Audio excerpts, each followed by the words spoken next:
Altogether, too many people are defeated by the everyday problems of life. They go struggling through their days with a sense of dull resentment at what they consider the bad breaks life has dealt them. In a sense, there may be such a thing as the breaks in life, but there is also a spirit and a method by which we can control and even determine those breaks. It's a pity that people let themselves be defeated by the problems, cares, and difficulties of human existence, and it is also quite unnecessary. At the time I wrote The Power of Positive Thinking, it never occurred to me that several million copies would be sold. I am grateful for this, not because so many books were sold, but because I've been privileged to suggest a simple, workable philosophy of living to so many people. The dynamic laws which my book teaches were learned the hard way by trial and error in my personal search for a way of life. I found in these laws solutions to my problems, and as I realized their power, I wanted to share my experience with others. I wrote the book out of deep concern for the pain and struggle of human existence. The examples and techniques I present show that you don't have to be defeated by anything, that you can have peace of mind, improved health, and a never-ceasing flow of energy. Positive thinking is both a philosophy and an expression of faith. It teaches the cultivation of peace of mind, not as an escape from problems, but as a practical approach to creating a life that is personally and socially worthwhile. The way of life to which this book is a witness is very wonderful.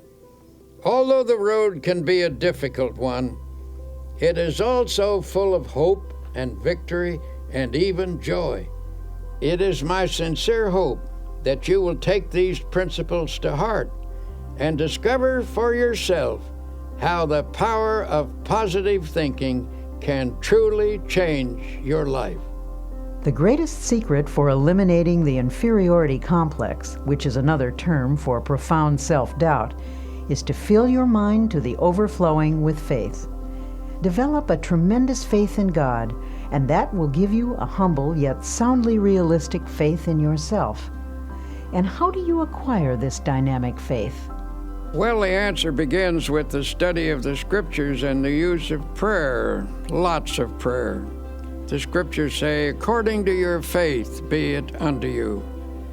The bigger your problem, the bigger your prayer should be.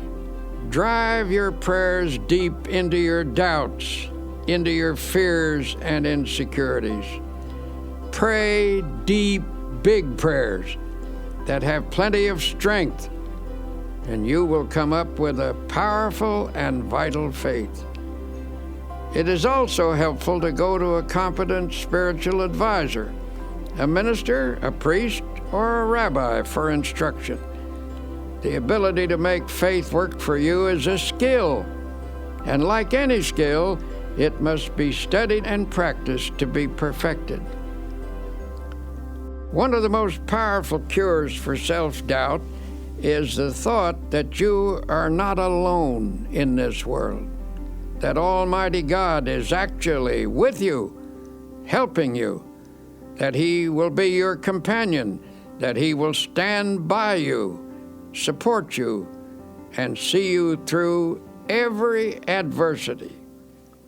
To practice this belief, simply affirm, God is with me, God is helping me, God is guiding me. Spend several minutes each day visualizing God's presence. Then practice believing that affirmation. Go about your business on the assumption that what you have affirmed and visualized is absolutely true. The release of power and confidence which this procedure stimulates will astonish you. Along with prayer and study of the Scriptures, another very effective way to build self-confidence is by suggesting confidence concepts to yourself. If your mind is obsessed by thoughts of insecurity and inadequacy, that is, of course, because such thoughts have dominated your thinking over a long period of time. You must give your mind a different and more positive thought pattern, and that requires discipline. In the busy activities of daily existence, the repetition of positive ideas can help re-educate the mind and make of it a power-producing plant. It is possible, even in the midst of your daily work, to drive confident thoughts into your consciousness. Let me tell you about a method one man discovered. This man once went around with the feeling that something terrible was going to happen to him, and it made his life miserable, of course. His mind was saturated with a sense of inferiority. This mental state was reflected in his business, which was doing poorly. But then he hit upon a plan which knocked all those thoughts out of his mind, a plan which allowed him to live with a sense of confidence in himself and in life. I'm a traveling salesman, he explained, and I drive around all day calling on my customers. I've discovered that while a person drives, he or she thinks all kinds of thoughts. If the pattern of thought is negative, one will think many negative thoughts during the day. And that's the way I used to be, he said. I used to drive around all day between calls with my mind full of fear and defeat. And that is one of the reasons my work was going so poorly. Then he showed me his plan. In his glove compartment, he kept a pack of small cards. He chose one and clipped it on the instrument panel of his car. It read, "If you have faith, nothing shall be impossible unto you." He pulled out another which read, "If God be for us, who can be against us?" He told me that as he drove around, he memorized these thoughts.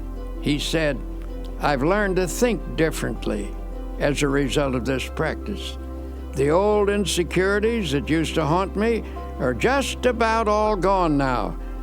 And instead of thinking thoughts of defeat and despair, I think thoughts of faith and courage. It is really wonderful the way this method has changed me. It has helped my business too. For how can you expect to make a sale if you approach a customer thinking you are going to fail? This plan is a very wise one.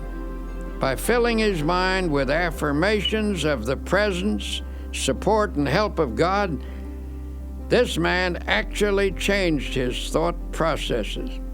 He put an end to the domination of his long-held sense of insecurity.